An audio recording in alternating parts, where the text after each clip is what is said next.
یہ زمانہ 3500 سال پہلے کا تھا، جب فرعون حضرت موسیٰ علیہ السلام اور ان کی قوم بنی اسرائیل کا پیچھا کر رہا تھا۔ بنی اسرائیل اور حضرت موسیٰ علیہ السلام اللہ تعالیٰ کے حکم پہ یہ بستی چھوڑ کر جا رہے تھے۔ جب فرعون کو یہ خبر ملی تو وہ ان سب کو پکڑنے نکلا۔ بنی اسرائیل والے ایک ایسے مقام پہ آ گئے جہاں آگے سمندر تھا اور کوئی دوسرا راستہ نہیں تھا۔ پیچھے فرعون اپنی فوج کے ساتھ آ رہا تھا۔ یہ لوگ بہت پریشان ہوئے اور موسیٰ علیہ السلام سے کہا، اب کیا کریں گے؟ اگر فرعون نے ہمیں پکڑ لیا تو قتل ہی کر دے گا۔ تو اللہ تعالیٰ نے موسیٰ علیہ السلام کو حکم دیا، اپنا عصا یعنی کہ لاٹھی سمندر پہ مارو۔ تو موسیٰ علیہ السلام نے لاٹھی ماری تو دیکھتے ہی دیکھتے سمندر میں راستہ بن گیا۔ بنی اسرائیل والے اپنے سامان کے ساتھ سب لوگ اس راستے سے گزر گئے۔ فرعون نے یہ دیکھا تو اس نے بھی اپنا لشکر گزارنے کی کوشش کی۔ فرعون اور اس کا لشکر سمندر کے بیچ میں تھے کہ اللہ تعالیٰ نے سمندر کو ملا دیا۔ فرعون اور اس کا پورا لشکر ڈوب گئے اور سب ہلاک ہو گئے۔ فرعون کے سب لوگ تو سمندر میں ڈوب کر گم ہو گئے، لیکن اللہ تعالیٰ کے حکم سے سمندر نے فرعون کی لاش کو باہر پھینک دیا۔ جب فرعون کے کچھ لوگ محل سے فرعون کی تلاش میں نکلے تو ان کو سمندر کے کنارے فرعون کی لاش ملی۔ وہ محل لے آئے اور فرعون کی لاش کو مسالہ لگا کر پورے احترام سے تابوت میں رکھ دیا، جو کہ قدیمی مصر کی روایت تھی۔ جب کوئی بادشاہ مرتا تھا تو اس کو مسالہ لگا کر تابوت میں رکھ دیتے تھے تاکہ لاش کبھی خراب نہ ہو۔ اور وقت گزرتا گیا، فرعون کی لاش اور محل سب کچھ زمین میں چھپ کر رہ گئے اور تاریخ میں ہی ان کی باتیں رہ گئیں۔ اور جب ہمارے نبی حضرت محمد صلی اللہ علیہ وسلم کا زمانہ آیا اور نازل ہونے والی مقدس کتاب قرآن پاک میں اللہ تعالیٰ نے فرعون کا قصہ بھی بیان کیا، کیونکہ یہ واقعہ پوری انسانیت کے لیے عبرت تھا۔ اسی لیے اللہ تعالیٰ کا اس آیت میں ارشاد تھا کہ ہم تیرے جسم کو آنے والے انسانوں کے لیے عبرت بنا کر محفوظ کر لیں گے۔ دوستو، ظاہر سی بات ہے، یہ بات اللہ تعالیٰ نے فرعون کے لیے ارشاد فرمائی۔ لوگ اللہ تعالیٰ کے اس کلام پاک پہ یقین تو رکھتے تھے، لیکن وہ یہ سوچتے تھے کہ بھلا فرعون کی لاش کہاں ہوگی جس کو اللہ تعالیٰ نے سمندر میں غرق کر دیا تھا۔ لیکن اللہ تعالیٰ ہی بہتر جانتا تھا کہ فرعون کی لاش کہاں ہے، اور فرعون کی لاش لوگوں کو دکھانی بھی تھی تاکہ سب اس کو دیکھ کر عبرت پکڑیں۔ 1871 میں ایک معمولی سا چور تھا جس کا نام احمد عبد الرسول تھا۔ اس نے بھی سن رکھا تھا کہ پرانے وقتوں میں فرعون بادشاہ جب مرتے تھے تو اس وقت کے لوگ ان کی لاشوں کو تابوت میں رکھ دیتے تھے اور ساتھ سونے اور ہیرے جواہرات بھی اسی میں دفن کر دیتے تھے۔ احمد عبد الرسول نے سوچا، کیوں نہ میں ان کھنڈرات میں جاؤں، ہو سکتا ہے مجھے وہاں پرانے وقتوں کا دفن ہوا سونا مل جائے۔ یہ سوچ کر اسے ایک جگہ کا پتہ چلا اور اس نے وہ جگہ کھودنا شروع کی۔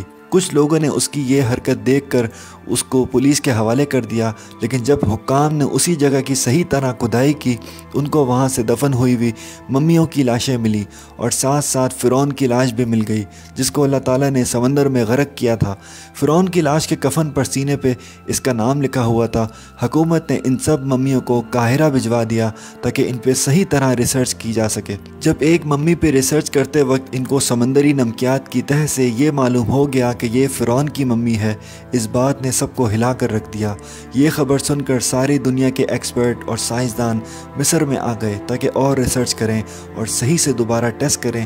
جب ان سب ایکسپرٹس نے سب ممیوں کو دوبارہ چیک کیا تو صرف ایک ممی پہ ہی سمندری نمک کی تہ ملی، جو کہ اس بات کو ظاہر کرتی تھی کہ یہ پکا فرعون کی ہی لاش تھی۔ مصر کی حکومت نے فرعون کی اس لاش کو میوزیم میں رکھ دیا تاکہ سب لوگ دیکھ سکیں۔